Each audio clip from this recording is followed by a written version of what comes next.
Hello friends, आप सबका स्वागत है आपके अपने चैनल एसआर एग्जाम गुरु पर। और आज की इस वीडियो में फ्रेंड्स हम लोग विज्ञान के टॉप 30 प्रश्न लिए हैं जो आपके एग्जाम के लिए मोस्ट इंपॉर्टेंट प्रश्न है सभी, जो आपके एग्जाम में पूछा जा सकता है। तो आप वीडियो को शुरू से लेकर लास्ट तक देखते रहिएगा ताकि आपका जो सारा प्रश्न है वो आपको क्लियर हो जाए। ठीक है, अगर आपको वीडियो अच्छा लगेगा तो लाइक कर दीजिएगा, और अगर आप चैनल पर नए होंगे तो चैनल को सब्सक्राइब कर दीजिएगा। तो चलिए शुरू करते हैं, देखते हैं पहला प्रश्न क्या कह रहा है। देखिए, सबसे पहला प्रश्न आपका है यहाँ पर। देखिए, पहला प्रश्न, सबसे पहले प्रयोगशाला में बनाया गया कार्बनिक यौगिक है। यानी सबसे पहले जो प्रयोगशाला में कौन सा कार्बनिक यौगिक को बनाया गया था, तो सबसे पहले जो बनाया गया था वो यूरिया को बनाया गया था। किसको? यूरिया को। तो आप इसको याद रख लीजिएगा। चलिए क्वेश्चन नंबर 2 को देखते हैं। जिप्सम का रासायनिक नाम क्या है?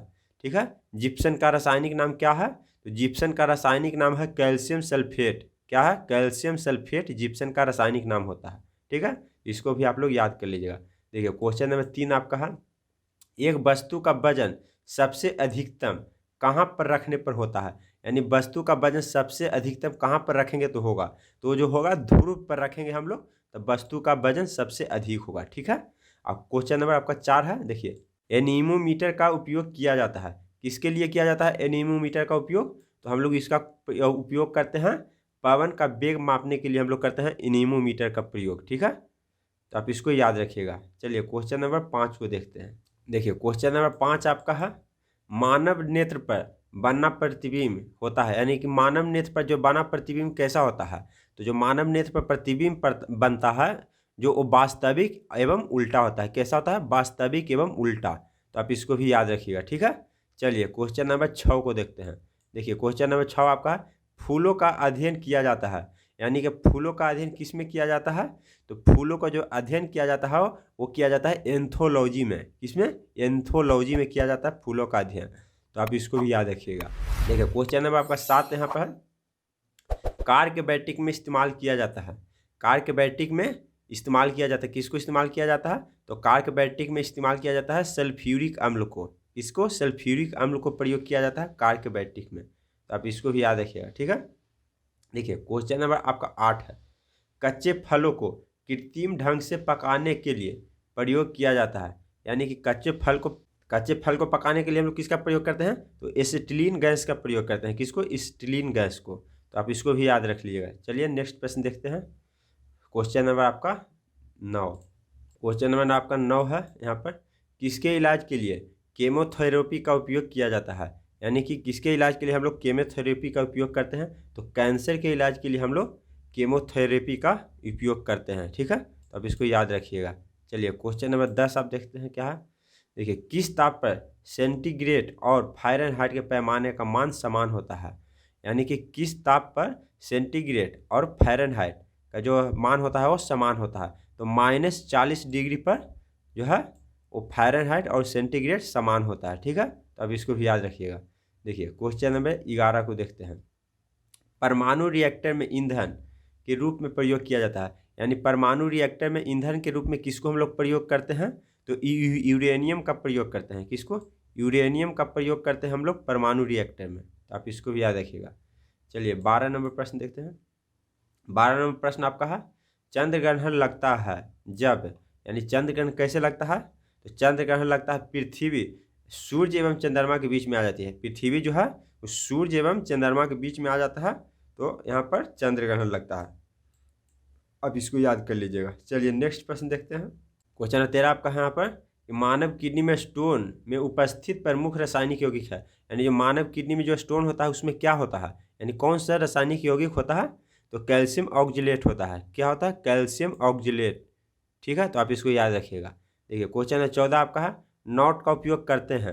यानी नॉट का उपयोग हम लोग किसके मापन के लिए करते हैं? तो जलयानों की गति को मापन के लिए हम लोग करते हैं नॉट का उपयोग। ठीक है, तो आप इसको याद रखिएगा। क्वेश्चन नंबर 15 देखिए। देखिए, प्लाज्मोडियम से कौन सा रोग होता है? प्लाज्मोडियम से कौन सा रोग होता है? तो प्लाज्मोडियम से जो होता है मलेरिया रोग होता है। ठीक है, मलेरिया। तो आप इसको भी याद कर लीजिएगा। क्वेश्चन नंबर 16 देखते हैं। देखिए, सबसे अधिक तन्यता किस तत्व का होता है? यानी सबसे अधिक तन्यता किस तत्व का होता है? तो सबसे अधिक तन्यता जो होता है सोना का होता है। ठीक है, सोना का। तो आप इसको भी याद कर लीजिएगा। चलिए नेक्स्ट देखते हैं। देखिए क्वेश्चन नंबर 17 आप देखिए यहाँ पर, सबसे हल्का धातु कौन है? यानी सबसे हल्का धातु कौन है? तो सबसे हल्का जो धातु है वो लिथियम है।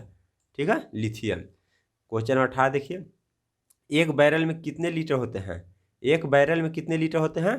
तो 159 लीटर होते हैं एक बैरल में। ठीक है, चलिए।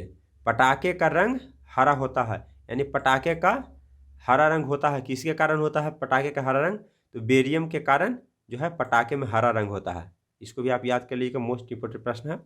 देखिए क्वेश्चन नंबर 20 आपका है, प्रोपेन का रासायनिक सूत्र कौन सा है? यानी प्रोपेन का रासायनिक सूत्र क्या होता है? तो देखिए प्रोपेन का जो रासायनिक सूत्र होता है C3H5। C3H5 जो होता है वो प्रोपेन का रासायनिक सूत्र होता है, तो आप इसको भी याद कर लीजिएगा। ठीक है, चलिए क्वेश्चन नंबर देखते हैं हम लोग 21 को। देखिए क्वेश्चन नंबर आपका 21 यहाँ पर है, किस विटामिन में कोबाल्ट होता है? यानी किस विटामिन में कोबाल्ट होता है? तो जो कोबाल्ट होता है वो विटामिन बी में होता है। ठीक है, तो आप इसको याद रखिएगा। क्वेश्चन नंबर 22 देखते हैं। देखिए नेत्रदान में आँख का कौन सा भाग दान किया जाता है? यानी नेत्रदान में आँख का वह कौन सा भाग है जिसको हम लोग दान करते हैं? तो कॉर्निया को हम लोग दान करते हैं। नेत्रदान में कॉर्निया का दान किया जाता है, तो आप इसको याद रखिएगा। देखिए क्वेश्चन नंबर 23 देखते हैं।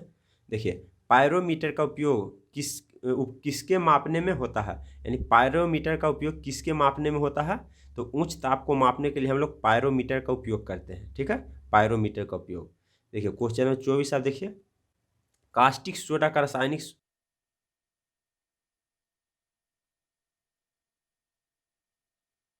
NaOH होता है। क्या? NaOH। दो बार में आप याद कर लीजिएगा इसको, NaOH। ठीक है, तो आप इसको याद कर लीजिएगा। चलिए नेक्स्ट प्रश्न देखते हैं, क्वेश्चन नंबर 25। देखिए क्वेश्चन नंबर 25 आपका है यहाँ पर मोस्ट इंपॉर्टेंट प्रश्न, डीएनए का संरचना मॉडल किसने दिया था? डीएनए का संरचना मॉडल किसने दिया था? तो जो डीएनए का संरचना का मॉडल दिया था वो कौन दिए थे? वाटसन एवं क्रिक ने। कौन? वाटसन एवं क्रिक ने दिए थे डीएनए का संरचना का मॉडल। ठीक है, तो आप इसको याद रखिएगा। देखिए क्वेश्चन नंबर 26 आपका है, टाइफाइड किस अंग को प्रभावित करता है?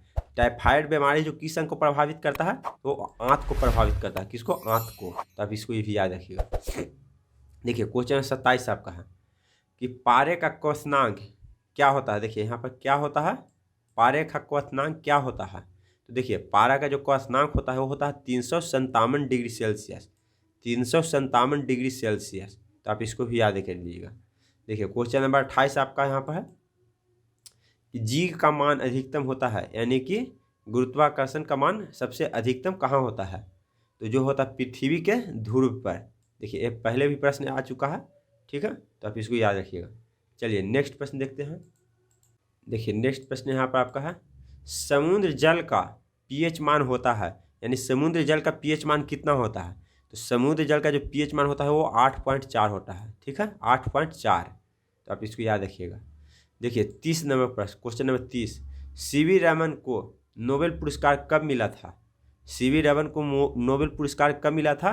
तो सीवी रमन को जो नोबेल पुरस्कार मिला था वो सन 1930 ईस्वी में मिला था। कब? 1930 ईस्वी में, तो आप इसको याद कर लीजिएगा। ठीक है, देखिए क्वेश्चन नंबर 31 आपका यहाँ पर, मैग्नेटाइट का रासायनिक सूत्र होता है, यानी मैग्नेटाइट का रासायनिक सूत्र क्या होता है फ्रेंड्स? तो देखिए मैग्नेटाइट का जो रासायनिक सूत्र होता है वो Fe3O4 होता है, Fe3O4। ठीक है, तो आप इसको याद रखिएगा। क्या? Fe3O4, तो आप इसको याद रखिएगा।